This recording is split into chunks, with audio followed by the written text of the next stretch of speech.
All right. Welcome to the Wizard of Radical Self-Respect, everyone. My name's Jared Mello.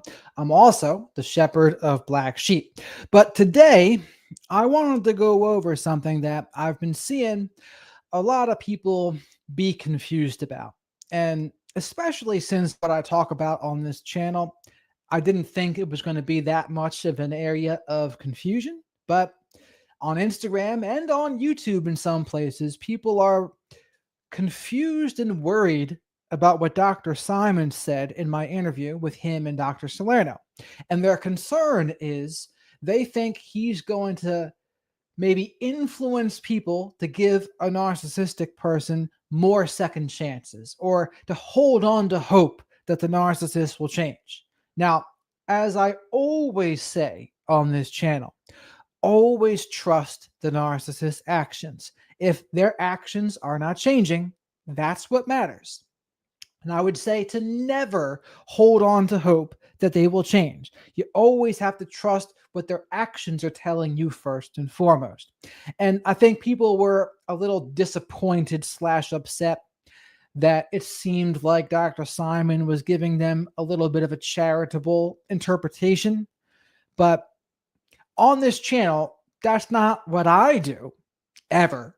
Like what I say is, no, you trust what's right in front of your eyes. That's what you need to believe. And anyone who's going to tell you, oh, maybe work on the issues with the narcissist or try to work on communication with them or empathize with them. No, I have never said that, and you will never hear me say that, bottom line.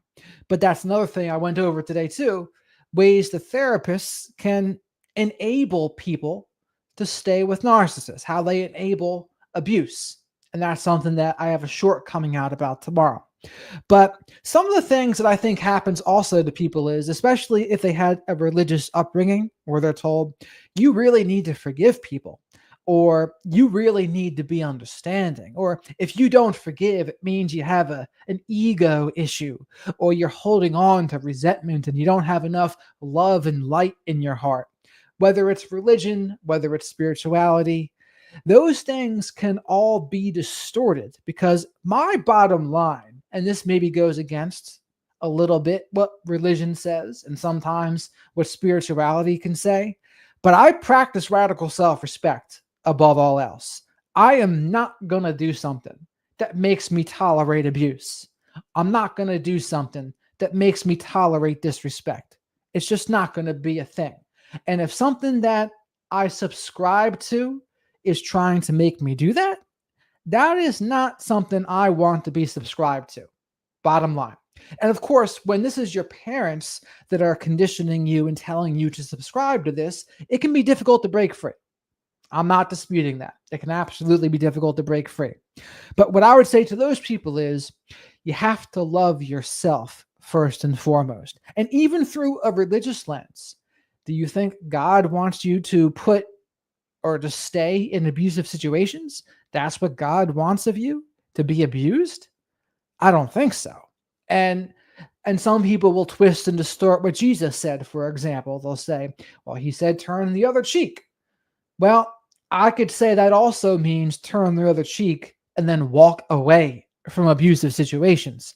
I cannot get behind anything where it forces someone else to be abused for any length of time. But these are the things that get in the way of people leaving. Also, I've heard with covert narcissists, for example, they can sound very convincing. They can mimic empathy.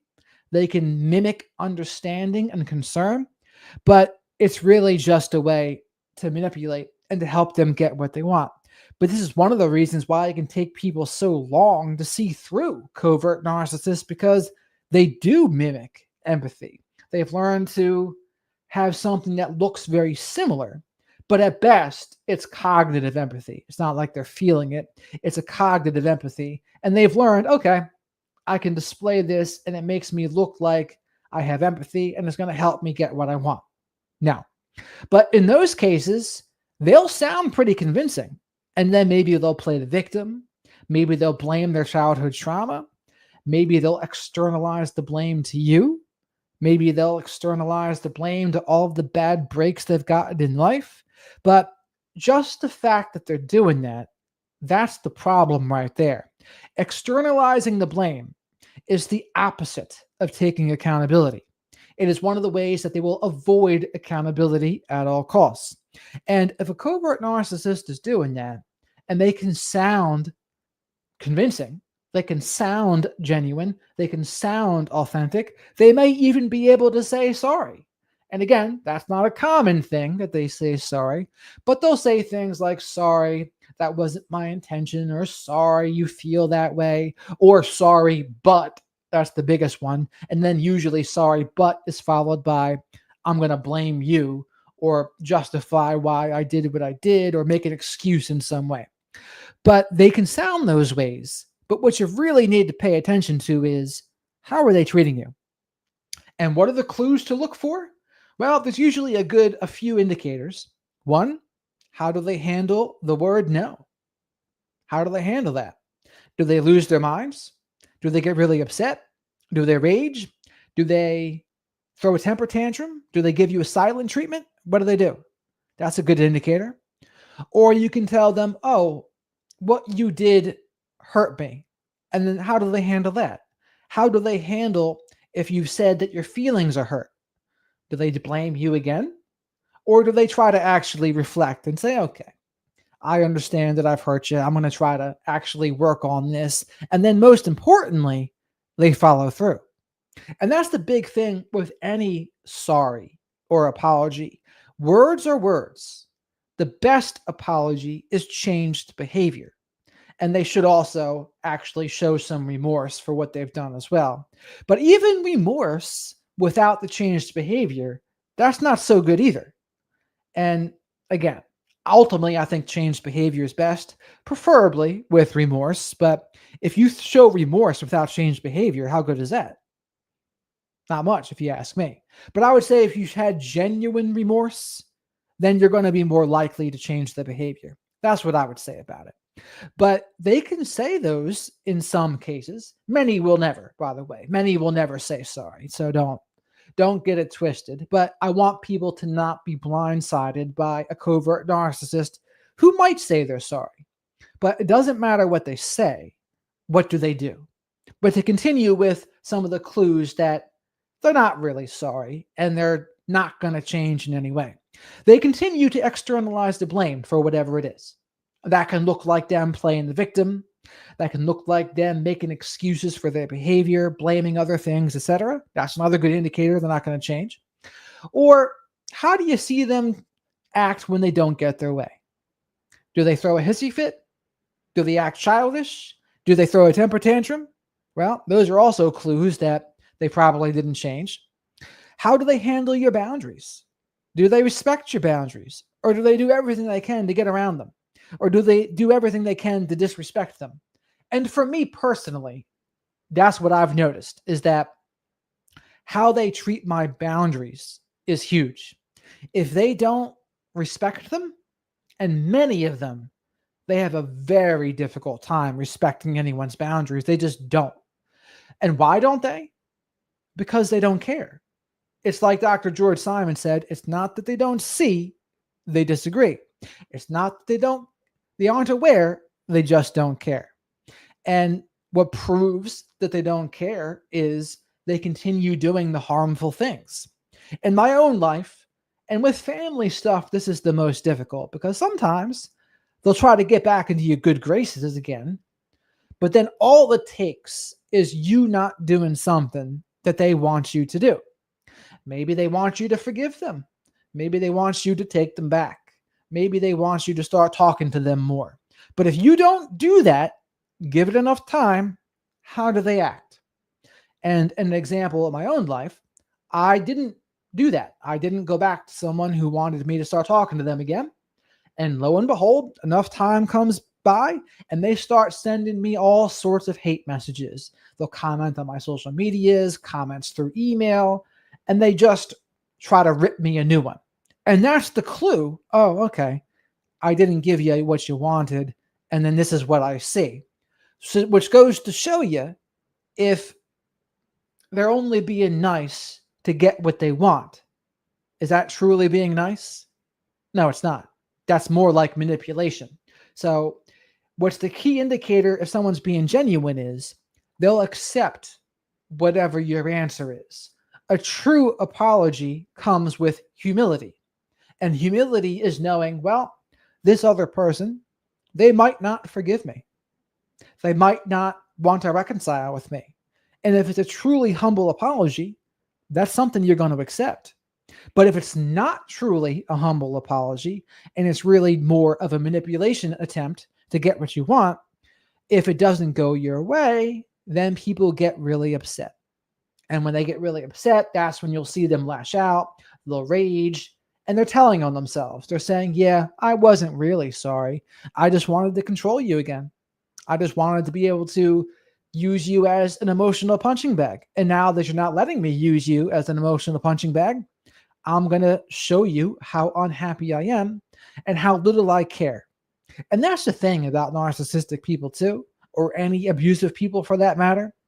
They are more harmful than almost anyone because they do not care. There is no limits to how petty they'll go, how childish they'll go, how ridiculous they will go. There really is no limits to it. And it's sad. It's sad. And it's one of those things that other people, unless they've been through it, they just don't see it. And what can even be trickier is when it's a family member or other people also know this person, but they didn't treat them like that. They didn't treat this other person like that, the narcissist, so they don't see it. But that's just another clue that's how you know the narcissist knows exactly what they're doing. They know what they're doing because they don't treat everyone the same. If they were truly out of control, they would treat everyone in that same way. But no, they don't do that. As I've read in a book from Lundy Bancroft, it's not like they lose control. They take control of other people. And that's what they do. But yeah, they can pick and choose. They pick and choose who they mistreat and who they abuse. They know who they think they can abuse, and they know who they think they can't. And their actions show that accordingly. And this is similar to how narcissists will be a completely different person behind closed doors than they are in public.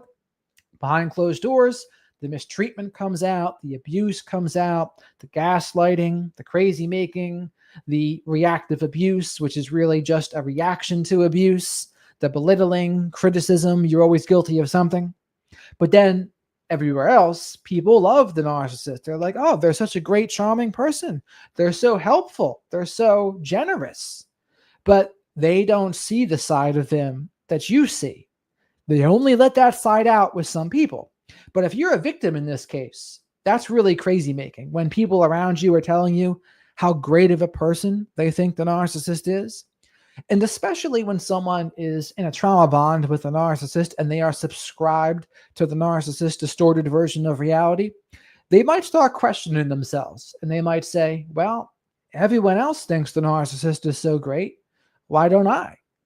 And well, the answer is because they're not treating them the same way they're treating you, the victim. You are getting abused.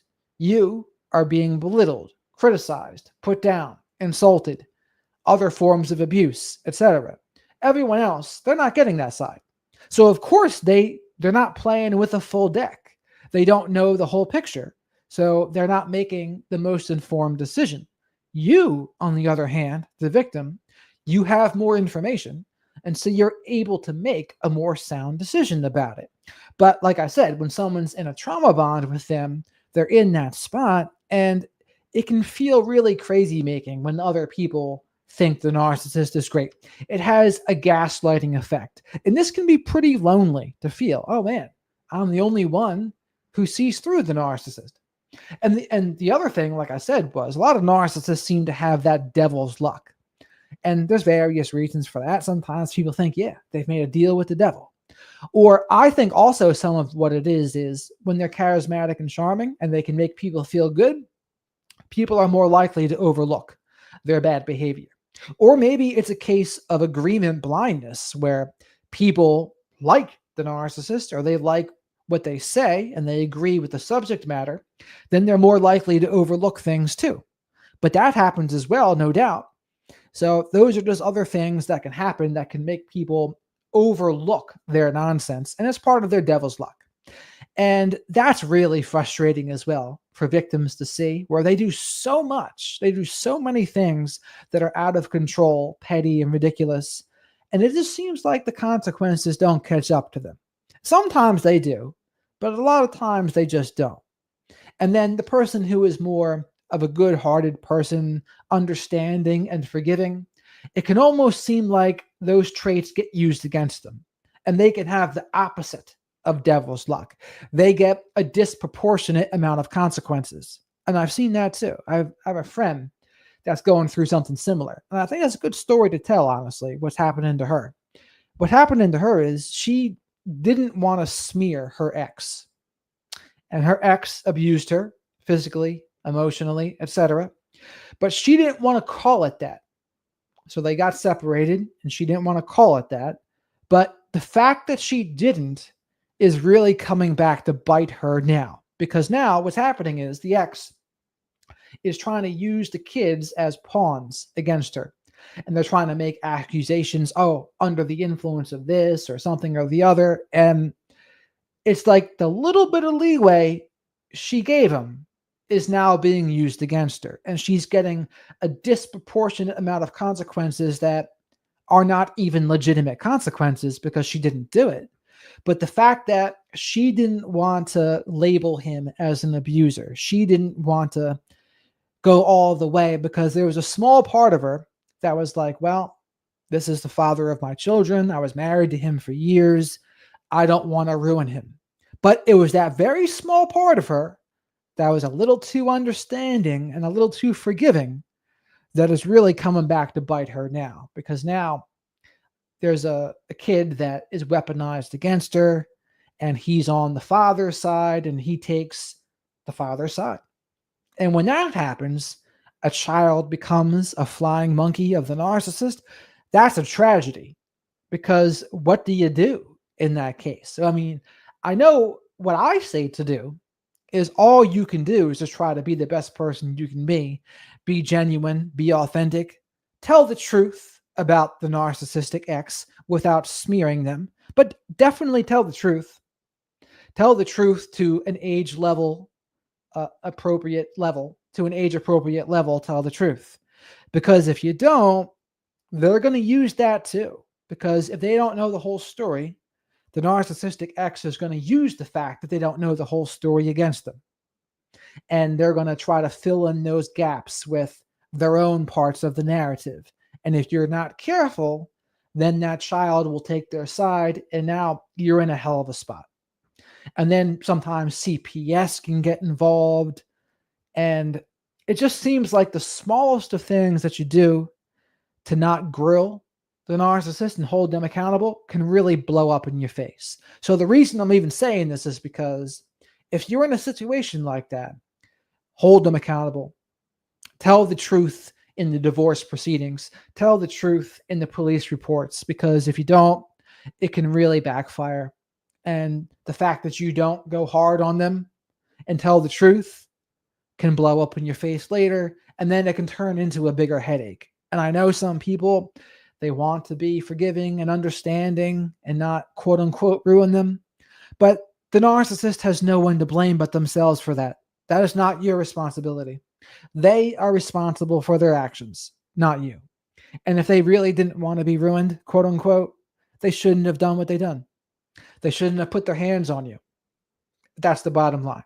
And if once that's happened, whatever consequences they get, that's on them.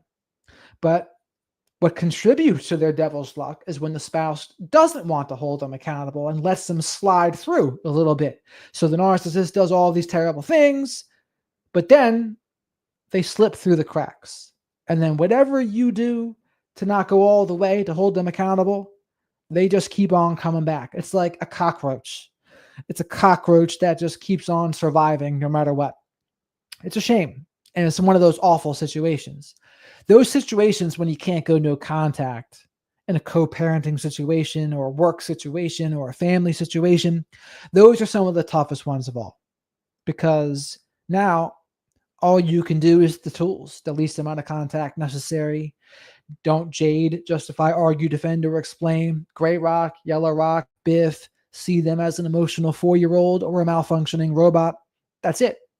That's all you can do at that point. And you also have an opportunity to try to work on your emotional self-control. That's something that ideally you wouldn't have to, but if you have to, you may as well try to see the best of it and say, you know what? I'm going to practice my emotional self-control. I'm going to practice being gaslighting proof. And it's just a way to look at it with the glass half full, which again, ideally you wouldn't have to deal with them at all, of course. But the other things people were mentioning to me in some of the comments were about the labeling. Dr. Simon said, I don't know if it's necessary to label. And I think the use of the label is, especially in this space, it's not a perfect word, because I do think there are some abusers that aren't narcissists, but it's a good word to help people find the content, for one. And it's a word that describes a group of behaviors that a lot of people have experience with. So when we use the word narcissist in the title, then people will find the content and they'll say, oh yeah, I had to deal with gaslighting. I had to deal with them externalizing the blame, playing the victim, blaming me for everything, Darvo. That's where it's helpful. Hello there, Ellie. And so the labels, that's what I would say about the labels. And sometimes you see some of these other contrarian therapists, they get upset at people talking about gaslighting and narcissism. And I wouldn't be surprised if some of these therapists are a little narcissistic themselves, because why else would they have a problem with that? And I think what happens is they get upset. And I'm going to talk about this in another live stream coming up, but I think they get upset that people that talk about narcissism might get more popular. They might get attention. And then they get a little jealous of that attention. And so what they'll do is they'll say, no, you guys shouldn't be using that word narcissist. Not everything's gaslighting. It's like, well, in the course of teaching something, in the course of spreading awareness, some people might misuse terms. But to me, that's a small price to pay. That's a very small price to pay. The education is a tool. Tools can possibly be misused, but I would much rather have some people at least have the awareness of the terms and then misuse them, as opposed to not being aware of them at all and then continuing to get abused in their relationships and have narcissists and other abusers get away with their bad behavior, because that's the alternative. And the therapists that say that, oh, it's so much worse that you're saying the word narcissist and gaslighting and people are going to misuse it. It's like, what are you saying? You're saying that's a bigger problem to you than actually helping the victims of abuse? That's what you're saying? Because if so, that's ridiculous. And those therapists should absolutely be ashamed of themselves. And I know why they're doing it.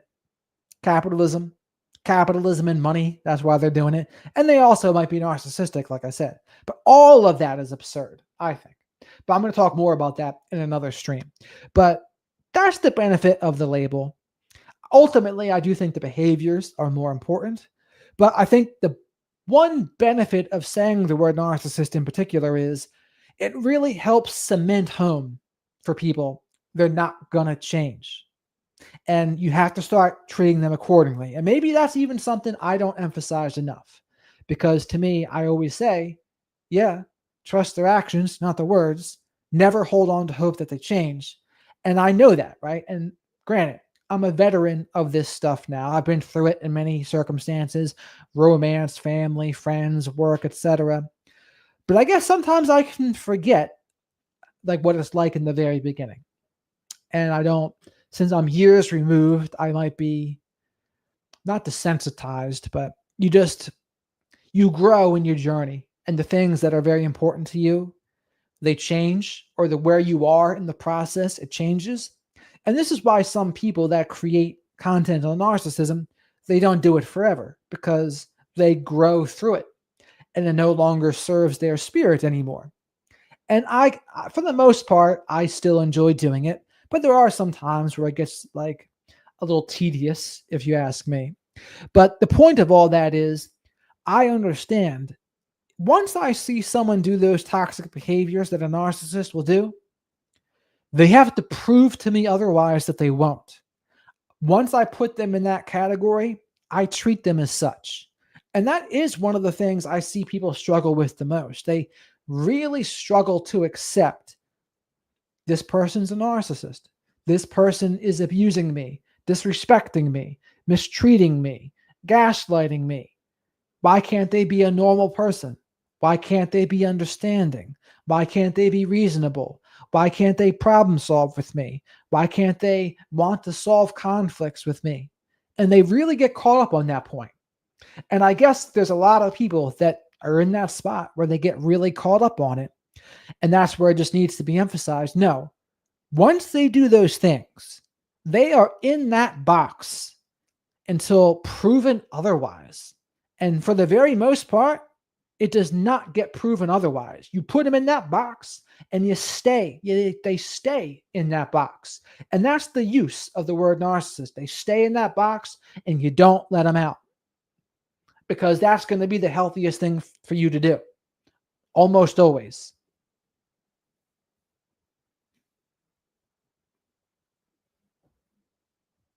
Why do they stay longer with certain people? It's a very good question.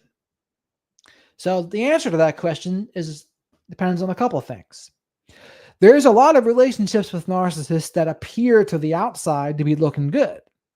But a couple things to remember. One, you don't know what's going on behind closed doors. That's one. Two, narcissists are great with people that just do what they're told and listen to them and just jump through all of their hoops. They never push back. They never say no. They never stand up to the narcissist. Relationships like that can go on for a while because that person that's the victim in that case, they don't even realize they're a victim. They don't realize they're being abused. And a lot of times they had a narcissistic parent. And so that's the dynamic that they're used to. They saw their dad treating their mom like that, or their mom treating their dad like that. And then this narcissist comes into their life in a romantic relationship in adulthood, and it's the same pattern. And they just don't think anything of it. Oh, I'm just supposed to do what I'm told. I'm supposed to jump through their hoops. The narcissist is always right. And this does happen. I've seen this happen many times and then some people really want to mother or father their narcissistic partner too, where the narcissistic partner is like a kid.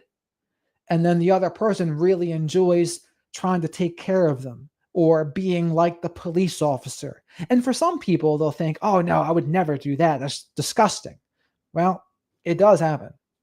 It absolutely happens, where the other person becomes like a police officer or a mother to the narcissist or a father to the narcissist. And they keep on trying to keep them on the straight and narrow. And it's it's not an adult relationship. It's like a parent-child relationship. And some of the other videos I've made where the narcissist turns their romantic partner into their mother, that's a dynamic that happens a lot. And like I said, some women will say, oh, no, that's disgusting. But then other women, they adapt the role and they play that role. And they're the ones that become the police officer. They try to police around the person. A lot of times the narcissist in that case has issues with drugs or alcohol or gambling or some other thing. And they're emotionally stunted. It's like they're emotionally immature, because they are. Narcissists are emotionally stunted. They are emotionally immature. But that's a long way to say, if someone never stands up to the narcissist, they never tell them no, they always do what they're told, it can kind of go on that way for a while. It's not until someone puts their foot down. It's not until someone tells them no. It's not until someone disagrees with them and stands their ground. That's when the problems come. And that's how it was in my own life too. When I was younger, especially being undiagnosed on the spectrum, I wasn't as socially calibrated and I didn't have good self-esteem. I didn't have confidence. And so what would happen is I would just assume everyone else was right and I was wrong. And they knew better than I knew. And I never stood up for myself. I never said no. And those dynamics, I got along with them because I didn't even notice I was being disrespected. I didn't even notice I was being abused in those cases. So It went on like that. And it wasn't until I finally pointed it out, because I started practicing radical self-respect. I started to say no, to have boundaries, and to advocate for myself. No, I don't want to be treated like that. And one of the biggest clues that really helped me with this is when I noticed this one narcissistic person, they would treat me a certain way, and that was totally fine. But if I ever treated them the same way, then it was the end of the world. And that was one of the things that really stood out to me. Oh, I match your actions, it's the end of the world. But if you do this to me, ignore me, not talk to me for months on end, talk to me however you want, that's fine. But if I ever even dream of doing a fraction of that to you, the end of the world. And that was the beginning of me standing up for myself, advocating for myself. And then all of a sudden, then there was problems. Then all of a sudden, they really didn't like that, because our boundaries, they prevent us from being controlled. And that's ultimately what the narcissist doesn't like. They don't want you feeling powerful and owning your power in any way, because when you do, you are harder to control. It's one of the reasons why they don't like it if you become successful either, because the more successful you are, the harder you are to control. And they'll also be jealous of your success a lot of times, because that's attention, admiration, and acknowledgement they're not getting. But that's the answer. That's why they can last a long time. And just because a relationship lasts a long time doesn't mean it's healthy.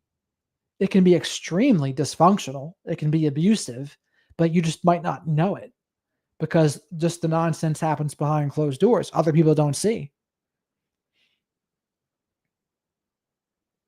The field of narcissism can be tedious. Yeah, and here's the thing about that.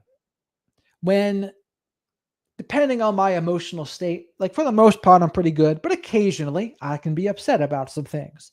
And when I'm upset, that's when I can be a little short with people, which isn't good. But I was getting a little frustrated at a lot of the pushback that Dr. Simon was getting on my interview with him and Dr. Salerno. And I think part of the reason I was getting frustrated is because I know Dr. Simon. I consider him a friend now. And we've talked for hours, him and I've read his books. And he knows how unlikely it is a narcissist will change. He knows their tricks. Dr. Salerno has learned so much from him. But Dr. Simon's the one who said it's not that they don't see, they disagree. It's not that they aren't aware, they just don't care. Because what he was calling out with that slogan is a lot of the people in traditional psychology, they would give narcissists very charitable interpretations. Oh, they must be so insecure for them to be doing this. And Dr. Simon said, no, actually, sometimes they're just too full of themselves and they don't have enough shame. They're shameless. And then that's the same thing with bullies too. They said bullies are more likely to have too much self-esteem, not too little. And then in terms of the making them aware and trying to get them to see part, he said a lot of people waste a lot of time trying to get them to see their problematic behaviors. And he said, no. They know. They know exactly what they're doing. They know they're doing these things. And how do they know? Because everything they're doing is about power, control, managing their image, narcissistic supply, and avoiding accountability. That is not something to forget. That's what they do. And a clue, like I said, is they don't treat everyone the same way. That's how you know they know exactly what they're doing. And they'll say all sorts of things to twist and distort what you say, to avoid accountability. But ultimately, it's because they want to get what they want. And that's the same thing with them trying to make them aware. It's like, no, it's not that they aren't aware. They do not care.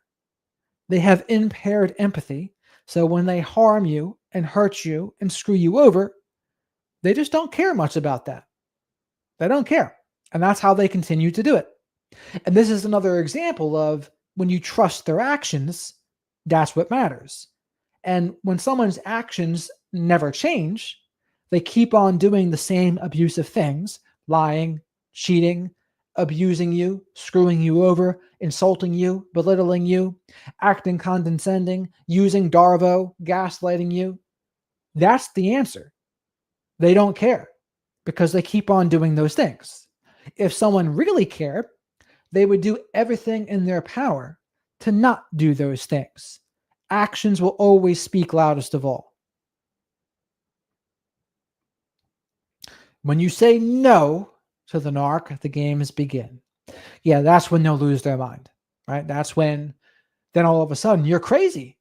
You're mentally unstable. You've got some deep issues. You're just out of control. You need help, therapy. That's when you'll see them start name calling and whatever. And that's absurd. Yep, they absolutely know. And they don't care. And again, their actions are what gives it away. When they keep on doing those things, and again, especially for the charming ones, they can come up with some charming responses, and they can try to get you laughing about it and being lighthearted about it if they cheat or something like that. But like, no, it's really just a ruse.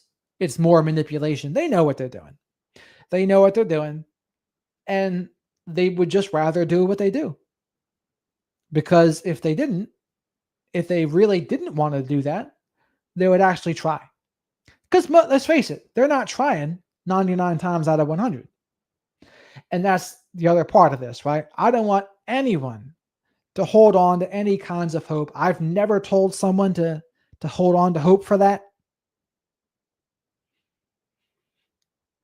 Just started, still at 25 minutes. They're aware, they just don't care. Yeah, that's what Dr. Simon said. And we're going over here some of the pushback that people were giving him on my interview with Dr. Salerno. I posted some clips of it on Instagram too, and I got some of the same responses there. People were like, nah, Dr. Simon's behind the times. He needs to be harder on them like Dr. Salerno is. It's like, well, Dr. Simon is who Dr. Salerno learned from, for one. And he knows. I think what was happening is there was two professionals there, and they were trying to talk on a more of a, maybe not as much with the audience in mind, maybe more a professional conversation, as opposed to thinking about all the people that are being abused right now, who are victims right now. Because if you're abused right now and a victim right now, what you need is validation. What you need is to understand that it's not your fault, and you got to learn how to trust your perception of reality again and to trust your gut. That's number one for you. Yeah.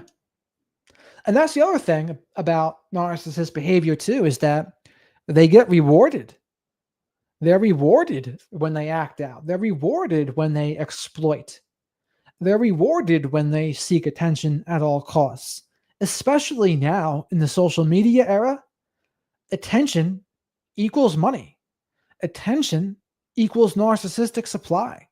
So that's a question I've had in mind a lot. How do you push back against that? How do you try to get people to not do that when times can be tough? Money's tough for people right now. And yet, unless you have some sort of spiritual code you're living by, or a religious code, or codes of conduct or character, people are going to do what they do, and they get rewarded. I always use the example of Conor McGregor, right? Conor McGregor was the biggest, look at me, I'm going to trash talk. Who cares what I do? And the more trash I talk and the more entertaining I am, the more money I'll make. And he trash talked his way into making $100 million in a fight versus Floyd Mayweather. So that's how you get rewarded in our world today. Be entertaining, get some attention, and people don't care as much about the rest. You can do drugs, drink, SA people sometimes even. That doesn't matter. Doesn't matter. They can just keep on doing it, and the consequences just roll off them like water off a duck's back. And it's unfortunate. But back to the thing with Dr. Simon. So, like, he knows all that. He knows that they're not going to change. I think as he's gotten older, he just doesn't like the painting with a broad brush. But again, if someone's being in in an abusive relationship now, the number one order of business is to try to leave safely, because leaving an abusive situation can be a very dangerous endeavor. It absolutely can. And that's when people are in the most risk of violence. That can't be understated as well. That's why we say the best thing to do is to make a plan, notify friends, family, and law enforcement. Maybe law enforcement. And sometimes, unfortunately, law enforcement might not be very helpful either. But this is where one of the other difficult situations, I made a short about this too, when someone's being financially abused, and this financial abuse can look many different ways. Controlling of the finances is just one way it can look. A commenter also used the example of, oh, we both now have this tax debt. So being saddled with tax debt you didn't think you were going to get. So that can happen too. But my suggestions for people in that spot would be, and some of it's going to depend on where you are, because each state, each country is going to have different resources available to you. There might be safe houses that you can stay at for a little while, but each individual circumstance is going to be a little different. Maybe there's friends and family you could possibly stay with, as long as you do so safely, but not everyone has that. Maybe there's resources at your disposal that you could use. I'm not saying definitely, but maybe there is. Now, do you have money? If you have no money, of course, this is going to be the hardest. But if you have no money, what I would say is try your best to get some sort of income or a loan or a grant, something, anything to get the heck out of there. Even if it's working from home, that's better than nothing, but try to do that. And I know people will say, well, I'm not allowed to do that. I'm not allowed to work from home. I'm not allowed to go get a job. I was like, well, I'm not going to tell people just to accept their circumstance. I'm not going to say to them, yeah, just give up. Just give up and be a prisoner. No, I'm going to tell you, yeah, it's hard.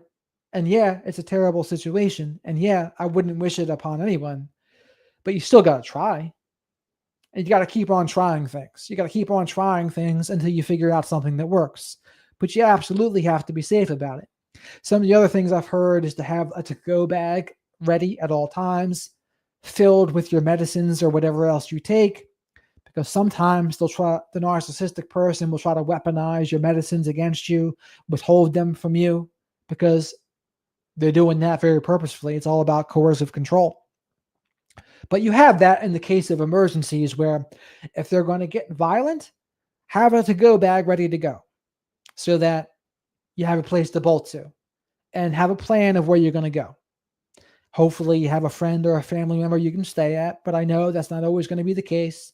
But maybe there's a shelter, maybe there's a women's only place, or even a men's only place. It just depends. It just depends on where you are. But also with that, when you're in those spots as well, you always need to trust their actions. And if you're not married and you don't have kids together and you have the financial means, there really is not much holding you back at that point. Now, some people might say there is, but like, no, if you have your own finances, you're not married, you have no kids, the only other exception is if you have a lease. You have a lease of an apartment or something. But if you live separately, there is no reason why you just can't cut them off now. Despite what even your brain might be telling you right now, despite maybe what the narcissistic person might be telling you, no, there's no reason why you couldn't. You just got to sever the cord. But why don't people sever the cord? Well, they don't sever the cord because they're in a trauma bond. They don't sever the cord because they have CPTSD. And what is a trauma bond? A trauma bond is a bond people form with someone who is abusing and mistreating them. It's a result of the process of coercive control plus intermittent rewards. Intermittent rewards is when you get rewarded and punished on a random basis. It's similar to why gambling is so addicting. But that's the process where there's punishments, reward, punishments, reward. And it can create an addiction in the mind. It's very similar to a drug addiction. It's like a process addiction, though, when it's gambling. But when people are in a trauma bond, They'll defend the abuser a lot of times. They will defend them to friends and family. They'll give endless second chances. They'll be very forgiving. They'll be too understanding. They want to believe the narcissist's explanations. And there's other reasons for it too. Some of the other reasons are maybe someone just doesn't want to be alone. They have a fear of abandonment and they don't want to be alone. Or maybe the narcissist has convinced them that no one's going to love you the way I love you. And when someone's in a trauma bond with them and subscribed to their distorted version of reality, they believe it. So they stay for that reason. Or maybe they're just used to it because that's what they saw with their parents, a dynamic very similar, and this feels like home to them. And it's like I always say, if home wasn't a safe place for you, you got to be very careful with people who feel like home. But what are the other reasons that happens? Sometimes people just don't want to be single. Or maybe they're a people pleaser. They think they don't want to disappoint their partner. And sometimes they don't want to disappoint their partner because they don't want to be abused. Yeah, sure. That's a very reasonable concern. They don't want to be abused. But there does also come a point where, well, you can't make that prevent you from doing anything good for yourself. And sometimes people also, they just don't feel like they deserve better, unfortunately. And sometimes this happens because the narcissist wears away at people's self-esteem like sandpaper. And they do this by constantly tearing them down, belittling them, criticizing them, constantly bringing up their shortcomings, their vulnerabilities, what they could be doing better. And over time, it just does a lot. That's not very pleasant to be around. And if we're around someone that's constantly doing that to us, it's only human to be impacted by that. That's why the best cure is to not play that game and get the heck out of there. But these are just some of the reasons off the top of my head, besides financial abuse. Again, finances, when you're tied like that, it's one of the most difficult situations. The other one I heard people mentioning was when there's small kids involved. And again, that depends too. Because what you accept from the narcissistic parent is what you are teaching your kids is acceptable. So if the narcissistic parent abuses you, mistreats you, etc., that's what you're teaching your children by your actions. Yeah, this is acceptable. And you could even tell them it's not acceptable, but if you stay, your actions are speaking louder than what your words are. Yeah, I hear my mom or dad's telling me it's not acceptable, but here they are. They're still here. They're still dealing with it, and they're still together. It's a very conflicting message for a child to hear. That's why I say our actions speak loudest of all. But because when it's a narcissistic person or an abuser, it's a different ballgame. It's not like a normal breakup where a normal breakup when there's a small kid. Okay, if both parents are going to be equally healthy and of sound mind and spirit, I can understand a little more leeway. But when it's a narcissistic parent, no, not as much leeway. Hello there, Rashida. What if the narc is dating new supply who has a child? Does that calm them down? What if the narc is dating new supply? So there's a guy that's dating a single mother. Is that what you're telling me? Would it calm them down? Well, it's possible it could, but a lot of it depends on their age. How old is the child? Is it a boy? Is it a girl? Chances are, though, a narcissistic person would not like a stepchild because the stepchild is going to take time and attention away from them. Yes. So a stepchild is time and attention that mother is not going to be able to give the narcissist. And so the narcissist will often be very petty and childish in situations like that because they want the time and attention to themselves. And that child will get in the way of that. And rightfully so. I mean, a mother should be putting her children first in that case. But the narcissist will probably try to punish that mother for doing so. But if the woman's not familiar with narcissism, she might start letting that happen. And that would not be very good. It would not be very good for her. It would not be very good for her child. But that does happen. And in those cases, I think stepchildren are at very high risk of being abused in a case like that. Toddler girl. Yeah, I mean, so a toddler girl, 2 to 4-ish, I mean, that woman, that she needs a lot of care, right? I don't know if she's in daycare or something, but that's a big thing, right? You need to be watching them at all times. And so a narcissistic person, unless they can get supply from looking like they're a good quote unquote step parent. And this is the other part about it too, where if someone's a single mother, I don't know how quickly they're going to introduce someone new to their children, especially when they're so young. But some people don't have many boundaries for that. Some people just, they rock and roll it right away, which is not something I would recommend, because I think it puts them in danger. It puts the situation in danger. Diagnose BPD, suspect NPD, but definitely it does. So BPD, depending on the version of BPD, it could be a little bit different. So borderlines, they can have like a parenting instinct, borderlines, but often it can go astray. So like there's different versions of borderline mothers and different versions of borderline fathers. So like, and I would say I'd be more concerned with the narcissist part than the borderline part. But there are some versions of borderlines that can still be pretty brutal, that they treat their children terribly too sometimes. And some people think they don't. Oh no, borderlines would never. No, they do sometimes. They do. And borderlines also can be abused too, by the way. But there are some borderlines that are a little more internalized, where they're like a quiet BPD, for lack of a better word.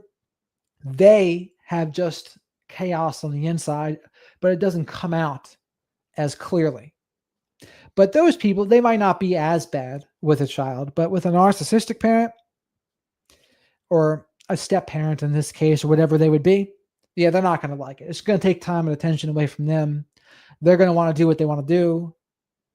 Now, the exception, like I said, is if they can get some supply from looking like a good help. Oh, look at how helpful I'm being with this person. Look at how good I'm being with kids. And maybe they'll want to get pictures for social media or something. Oh, it's so cute. He's with the toddler girl there. And they might use it to source other women. And you might think, well, that's pretty cringe, but that absolutely happens.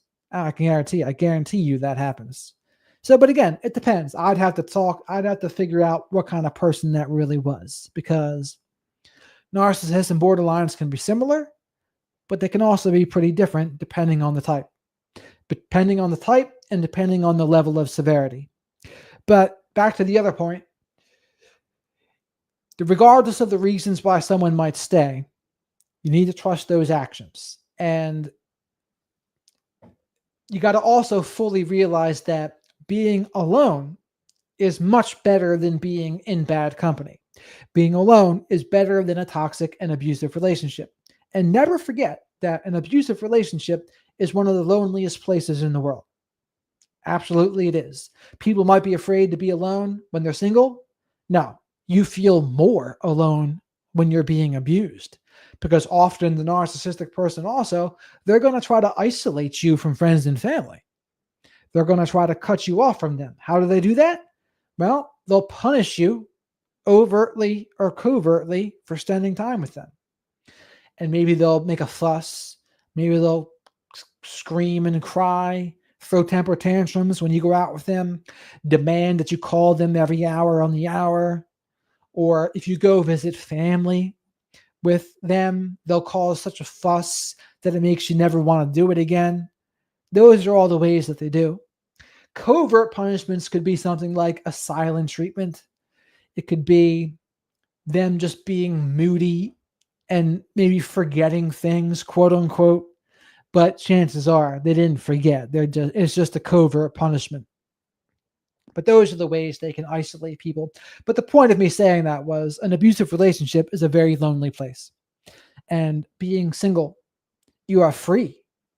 And once you learn how to be single, it's actually lovely. It's actually lovely being able to be single and do what you want when you want and have the freedom to do things and to work on yourself and to grow. That's really one of your biggest superpowers, is being okay on your own. When you're okay on your own, you're way less likely to ever deal with any kind of BS. The first signs of BS, you're comfortable just to leave. You're like, nah, I'm good. I don't need to be here. I don't need to put up with this. And so you don't. So I'm a big advocate of people developing a life they're happy with without a romantic partner. So maybe that looks like you chasing your goals in a career. Maybe that looks like you chasing fitness goals. Maybe that looks like you reading books, hanging out more with friends, volunteering, whatever. Fill in the blank, starting a side business. And that's the thing with social media now. Anyone can start a social media side business now. You can get paid from Facebook. You can get paid from YouTube. You can sell a digital product. You can coach things. It just depends. You can do e-commerce in some way. You can do drop shipping. There's all sorts of things you can do. And once you get okay being single, you actually start to have the opposite problems. The opposite problem would be you fear that you'll lose your freedom when you have a romantic partner. And maybe that's like a quote unquote autistic or borderline trait of me to have, because I can have that fear of smothering too. I don't want to be smothered. I don't want to be controlled. It's like that video I made the other day. People who had a narcissistic parent, they really dislike anything that reminds them of being controlled, because when they were growing up, their narcissistic parent controlled them all the time. And they weren't allowed to be themselves. They weren't allowed to develop autonomy. They weren't allowed to individuate, because if they did, they were punished. They were belittled, put down, etc. So they learn, oh, I got to just not be me. And if they break out and they learn how to be themselves, and if someone reminds them of their narcissistic parent and they're in a good place now, they're not going to like that probably. They're going to say, no, this reminds me of that. Now, if they're still not in a good place, though, they can be reminded of it even when it's not warranted. So someone's maybe just being caring, but they're kind of misinterpreting it as, oh, they're trying to control me. That can happen too. Like when people have CPTSD or something like that, they can misinterpret sometimes. And I know that's a controversial thing to say, but when people have experienced trauma and they're wounded, that's a possibility.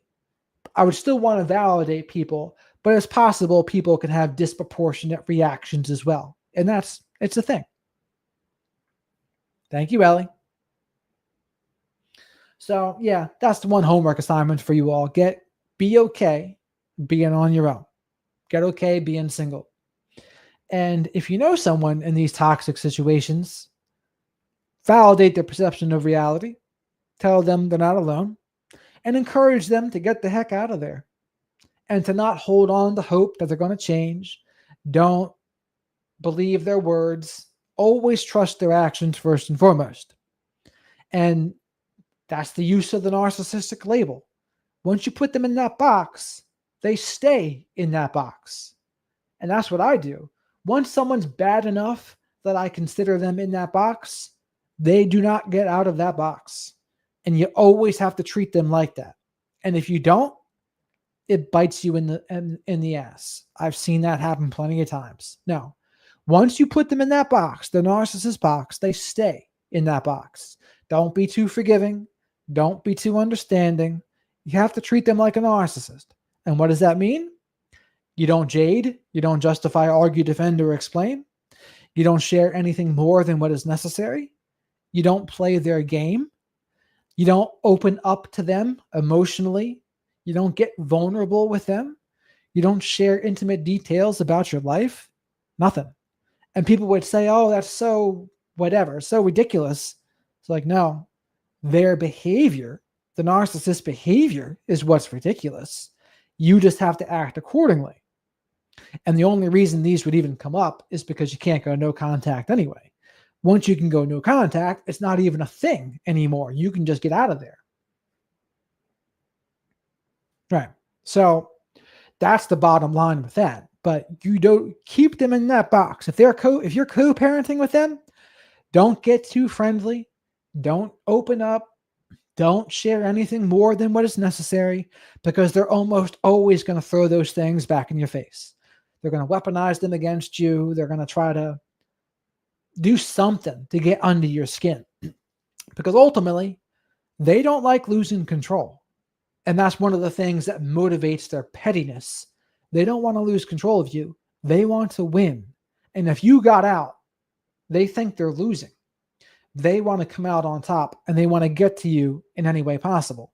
This is like the circumstance I was telling you about earlier with my friend.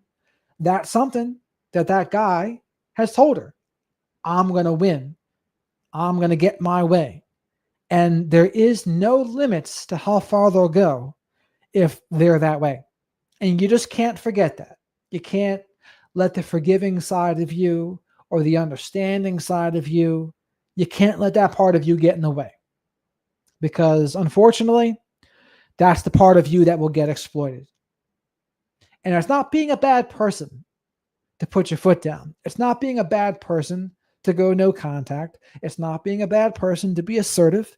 It's not being a bad person to have boundaries or tell them no. And I know some people feel that way. They feel like it is being a bad person because whenever they did those things growing up, their narcissistic parent would punish them and withhold love. And the residual effects of that in adulthood is it can make you a people pleaser.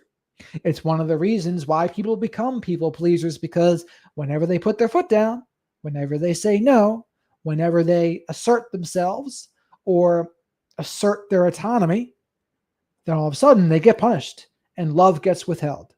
And if someone really doesn't like that feeling, they're going to want to avoid that feeling. And they'll do that by people pleasing, the people pleasing fawn response. But you have to truly get that, no, for someone who's good for me, I'm not going to have to do that. I'm not going to have to disrespect myself or not be who I really am with people that are good for me. You truly have to accept and internalize that. And it's hard to accept and internalize it before you've ever experienced it. And that's another thing I recognize it's difficult is if you've never experienced it, it's hard to know it can be true. But I've experienced that, so it's easier for me to say now.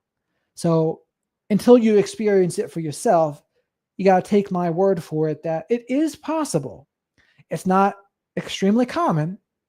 If it was extremely common, it wouldn't be as special, but it is out there. And you can be yourself. And there's going to be someone out there that is going to be on your team. And that's one of the biggest differences with a narcissist. They are not on your team. It's you versus them. They are always trying to win the conversation and get their way and come out on top and control you. And that's why it always feels like a battle with them, because they aren't collaborating. They're not on your team. They're trying to get what they want. They have different goals than you. That's something that you can't forget either. But that is out there where you can be you. But that people-pleasing stuff, that's something to try to work through as well, where it's going to be really uncomfortable at first. It's going to be really uncomfortable because you're going to have this fear of disappointing them or this fear of they're going to withhold love. And guess what? Sometimes it's true, they will. But you just need to be okay with it. And if they're the kind of person that's going to withhold love from you because you stand up for yourself, that is not someone you need in your life. And that's, again, when people are afraid to be alone, when people have a fear of abandonment, they're more likely to put up with things like that for that reason. But when you're good on your own and you have that mindset and attitude I just described, you'll be less likely to deal with that.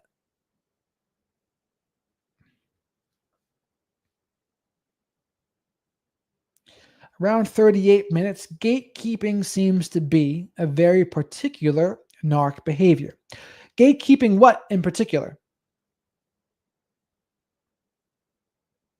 Gatekeeping in the narcissistic space or gatekeeping what? You have to let me know and I'll answer. Yeah, but it's a very uncomfortable feeling working through people pleasing, but it's like a muscle. A guy I interviewed before, the people displeaser, Nick Pollard, he has a homework assignment that he gives his clients, and the homework assignment is to say no to everything for a week, no matter what it is. So you exercise your no muscle. And I think it's a good thing to do. You exercise your no muscle and you become more okay saying no. And another way to look at it is if you never say no, your yes becomes less meaningful. So if you want your yes to be meaningful, you have to also say no sometimes, because that's the other part. If you never say no, people will begin to take you for granted a lot of times. They'll think, oh, this person's just going to be there no matter what. And then maybe they don't treat you as well anymore. And sure, they shouldn't, right? They should treat you well regardless. But there are certainly people out there that don't have good character. Yes, I love that. It's great. It's a great word to be your favorite word. What was I saying? What was I saying about the nose? Oh, yes, the meaningful. Oh, the character. That's what it was. So I noticed when I had more anxiety and I wasn't as confident and socially calibrated, I would invite, there was a lot of people who would try to take advantage of me and be more mean. And they felt more comfortable coming at me. And it wasn't until I developed some more self-esteem and confidence, and that was definitely aided a lot by supplements as well for me. That's something I certainly can't understate, because before there was just felt like there's parts of my brain that were not working properly. But then when I started my supplement routine, it started putting those pieces of the puzzle together. And I was able to be more confident. I was able to be more assertive. And the more confident and assertive I became, the less likely it even became necessary I needed to. But when I was really anxious and insecure and didn't have confidence, people would certainly exploit that. You notice there's certainly people that don't have good character out there. And people who don't have good character, they'll try to get away with what they can get away with. And I can't deny there's people out there like that in the world. Now, people of good character, that is not true. People with good character, they're going to treat you well because they have good character. But there's certainly a group of people out there that don't, and they're going to try to get away with what they can get away with. That's why it's essential that we have boundaries, know how to say no, and try to cultivate some confidence and some resilience. So I'm waiting for this gatekeeping question here too. I don't know what you're going to ask. How far am I? So that was 20 minutes ago now, or 30 minutes ago. Holy mackerel. Gatekeeping seems to be a very particular narc behavior. I'm trying to think what I was talking about to even say that. Oh, well, I'm talking about the labels of narcissism and how some therapists don't like it. Yeah, I think that could be an element of it with narcissistic therapists. There's people that they might be narcissistic, so they don't like calling out those narcissistic behaviors because they realize, oh, those are things that I do, and I don't really want to call them out. Or they might think, I don't want these non-licensed professionals talking about these things. They should leave it to the professionals. But the problem is, a lot of the licensed professionals, they don't understand narcissism. They don't understand narcissistic abuse, and they end up doing more harm than good. And there's a reason why there's people like me and others that have filled that void. We filled the void because the professionals left a void to be filled because they didn't understand. Because when I was going to school for mental health counseling, you don't really learn much about it. You would have to learn about it on your own. And I only learned about it because I went through it. And then I went out of my way to read all sorts of books and learn from all the professionals. And, and nowadays, I got a pretty good baseline of knowledge. Am I the most knowledgeable? Of course not. But I would say I know more than 98, 99% of people. I do think that. And that's what I would say to people also. When you're getting help, go to someone who's been through it. I'm someone that's been through it. If you need any one-on-one sessions with me, let me know. If you want texting sessions, let me know. Those are the people that you want to get help from. But I think that's a good place to stop here for today. I'll be interviewing Marcella from Beyond the Bruise tomorrow. I'm not even sure what we're going to talk about, really. I haven't made up my mind yet. But that should be an interesting discussion. We'll talk about something. I'm not sure we'll talk about dating, or maybe we'll talk about other narcissism stuff. I'm not sure. But that's coming up next. CC, again, like I said, we got to schedule something with CC. And I want to start talking about addiction stuff too. I want to start spreading my wings here to talk about other things besides just narcissism. And I'll still talk about narcissism too, probably, but I have a lot of knowledge on a bunch of different topics, and I would like to be able to exercise that. You got it, Ellie. I always appreciate you coming in. Let me know also if there's any topics you want to see me cover. And I'll try to do some shorts or some lives about it. The next one, I'm going to talk about the therapists, how therapists enable abuse and some of that too. I'm going to go further into detail about that. Also, after every interview that I do, I'm going to do a breakdown of the interview. So after I talk to Marcella, I'll give my thoughts about the interview. And I think that's a cool thing to do too. Just to give my breakdown of it. And I did do that. I did do that with Dr. Simon and Dr. Salerno too. But there was so much pushback on Dr. Simon, I felt like I should do another one. And that's what this one is. But all right, guys. Thanks for tuning in. I appreciate you. If you're not subscribed, please subscribe. Like this stream. Like this video if you haven't. Maybe share this video with someone else that you think might benefit too. Addiction, mindsets, good talk. Very good. I invited Brandon Clearminds on the show, by the way. I'm not sure if you know who that is, but he's blown up on Instagram. The thing is, he does hypnotherapy stuff, and I think that part's interesting. And he's kind of using the narcissism topic to sell the hypnotherapy stuff. I don't really know what his knowledge base is on narcissism, but he talks about it. Or he doesn't even talk. He writes it in the captions is what he does. But he's been very successful doing it. But all right, everyone. Have a great rest of your night.